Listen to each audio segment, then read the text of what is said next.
Hi everyone, I'm Governor Kristi Noem.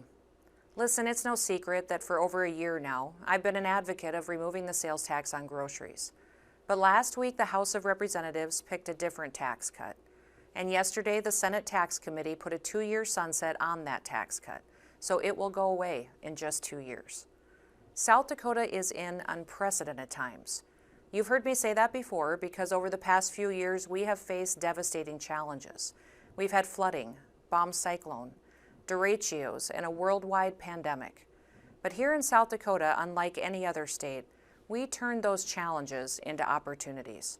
We protected freedom, and we gave every citizen the opportunity to use personal responsibility to make the best decisions for their families and for their businesses. We got through our challenges together, and we are better for it. Today, we're seeing those benefits all around us. Our businesses are growing, they're expanding quicker than ever before. Incomes are going up faster here in South Dakota than any other state. We have the lowest unemployment rates that we've ever seen. And our population, it's growing at 5 times the national average right now because people want to have the quality of life that only South Dakota can provide. Now, because of this, our state has permanently grown our economy. We are bringing in historic state revenues. We've had unprecedented budget surpluses. We're continuing to invest in our next generation. We're funding our priorities, and we're also taking care of people. But I'm here today to ask you all to consider letting the hardworking people of South Dakota keep more of their own money. We are one of only a handful of states that still tax food at grocery stores. I want to help every single person who lives here in our great state. It's the fairest tax cut for all people. It doesn't decide who gets a tax cut and who doesn't, because everybody who lives here, they eat. A single mom trying to put food on the table, senior citizens living on fixed incomes, and even families where both parents have to work to make ends meet. They all are facing record inflation nationwide. Overwhelmingly, the people of South Dakota want this tax eliminated. Now, so far, the legislature has made a very different choice. They are opting for a temporary rate reduction in the overall sales tax rate of 30 cents for every $100 spent.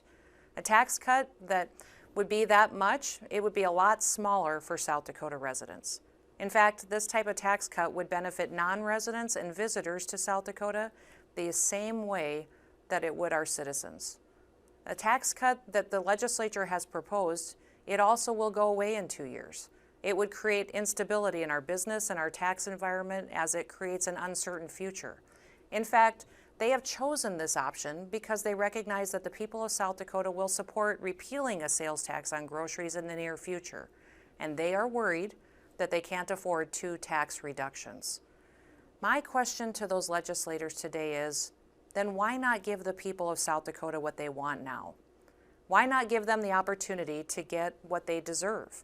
To keep more of their own money in their pockets to use for their family's benefit as they see fit. The government and elected officials should not be so arrogant as to think that they know better on how to spend somebody else's money. South Dakota has been well governed for generations because our leaders have embraced sound fiscal policy that's based on predictability and certainty. If the legislature pursues a temporary tax cut and instead embraces a spending spree, it will hurt our families and our businesses. Businesses and families will not move to South Dakota for a short-term tax cut of 30 cents for every $100, knowing that it will go away in just 2 years. The more the sales tax rate is flexible and mobile, the easier it will be to raise your taxes in the future. I will not allow it. As we go into the last 2 weeks of legislative session, my hope is that policymakers remember that they work for the people, and that they will be accountable to the people. They'll present me a budget soon, and I will have to decide if it is worthy of my signature or not.